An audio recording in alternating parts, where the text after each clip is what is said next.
Hey everyone, number 83 on my 100 greatest songs of all time is Waiting for a Star to Fall by pop group Boy Meets Girl.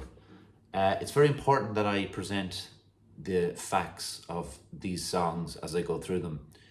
I will get stuff wrong, not intentionally, but when I heard the origins of this song, I thought it seems a bit far-fetched. And I will give you the story that I heard, and then I will give you the story that is believed to be true, at least according to various sources. So the song was written by Boy Meets Girl, who are Shannon Rubicam and George Merrill. Now, here's the story that I heard. So they're at a Whitney Houston concert, and they see a fallen star, and they decide to write "Waiting for a Star to Fall." And they present it to Whitney Houston to record and put on an album or whatever. And the head of the record company rejects it. Is it Clive Davis? It's Davis is his surname anyway. And when I first heard that, I thought the kind of the gumption on this pair to decide to just write a song at a Whitney Houston concert in LA, I think it was, and just decide, oh, I will just see if she kind of decides to take it on. So that's the story I heard, and I thought, like, that's just a mad idea in general, to just I'll just send this off to Whitney Houston, not to like, I'll give it to an agent who'll give it to somebody else who might give it to somebody else and might eventually reach someone like Whitney Houston. But no, we'll just go straight to the top. But after studying the origins of what the song is about, it turns out that Shannon Rubicam and George Merrill had already written a number one single for Whitney Houston. How Will I Know? Everybody knows that song.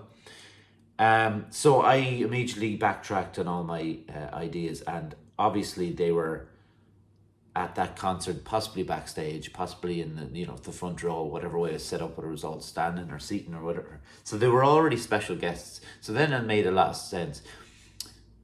Just as a kind of an off thing, they would actually go on to write what I consider her greatest song, and a song that narrowly missed out on this top 100. I Want to Dance with Somebody. So they wrote that as well, which also got to number one. So they wrote two number one hits for Whitney Houston. So, they have a little bit of a background on how to write a pop song. This song then went on to Belinda Carlisle, who recorded a demo, and then decided not to put it on her album or as a single or an EP or whatever. And then this pair who became Boy Meets Girl, which by the way is one of the worst names for a group I've ever heard, but that's regardless of that. They decided we'll record it ourselves, and they went on to record it, and it got to number 5 in the US, and it's kind of become since then a proper classic, and it obviously appeared in films and stuff like that. But I just think it's like it's as far as it's probably not considered bubblegum pop, but as far as I'm concerned, it kind of is. But it sticks with you for, if you hear it one day, I talk about melody all the time because it's obviously something that draws me in, a beautiful melody. It draws a lot of us in. I don't know what that bruise on my arm is either. It was obviously picked up in some jiu-jitsu thing, but yeah, it's a nice one. But the melody of the chorus, and I'm not a brilliant singer, but and I won't be singing in the same high, the idea is, so it's waiting on a star to fall, carry your heart into my arms, that's where you belong, in my arms, baby, yeah.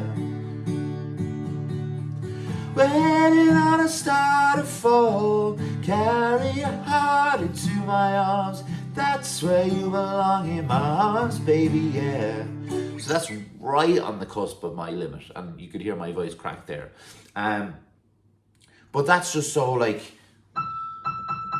wait, no, that's not it. So it's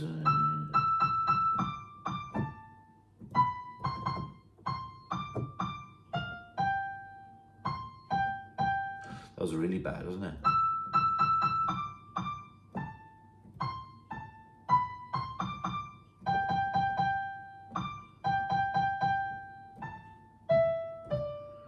Something like that. But it's it's so memorable. Um, it's great. It's so beautifully produced as well. By the way, that's one thing that, like, a lot of these '80s. Obviously, they had some say in the industry at this point already, having written for Whitney Houston, but the production values, they're not. If you tried to produce a song in that way now, it would sound like retro, as if you were trying to reach a certain kind of '80s sound. But the way it was then was very normal to record, and the way it was recorded, but it's so good. And then there's a breakdown in the middle of it, like a bridge section that kind of, like, like any good bridge section does, it should either pick it up or bring it down, and it brings it down as this kind of more of a vocal based rather than instruments and stuff like that. And then it does that thing in the middle, down down down down down down down down down down down, and then it goes. I think there's a key change in it. I'm pretty sure there's a key change in it.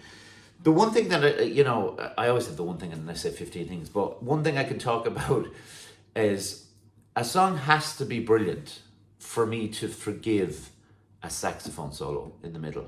All right, so every time I think of saxophone solo, it brings me back to a couple of episodes again when I talked about the Killing Moon by Echo and the Bunnymen. When there's a scene in The Lost Boys, is a film I mentioned in that episode, and the guys with the saxophone is all oiled up. It just reminds me every time of this awful cheesy, like, 80s.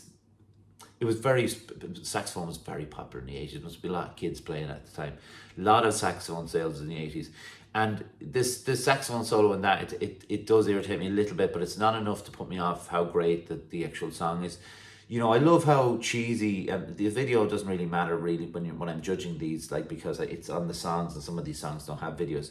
But there's something so cheesy and wholesome about the video that they do, kind of a Waltons kind of things, these, like, soft focus lenses on the pair, like on Boy Meets Girl, and it doesn't really matter all that much.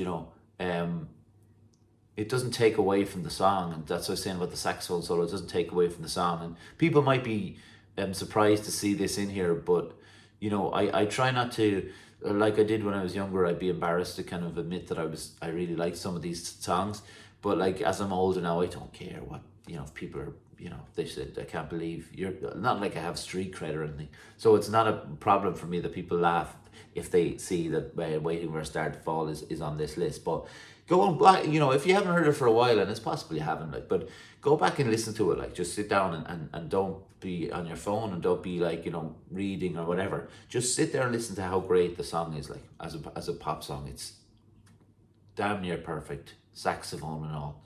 All right, thanks, bye.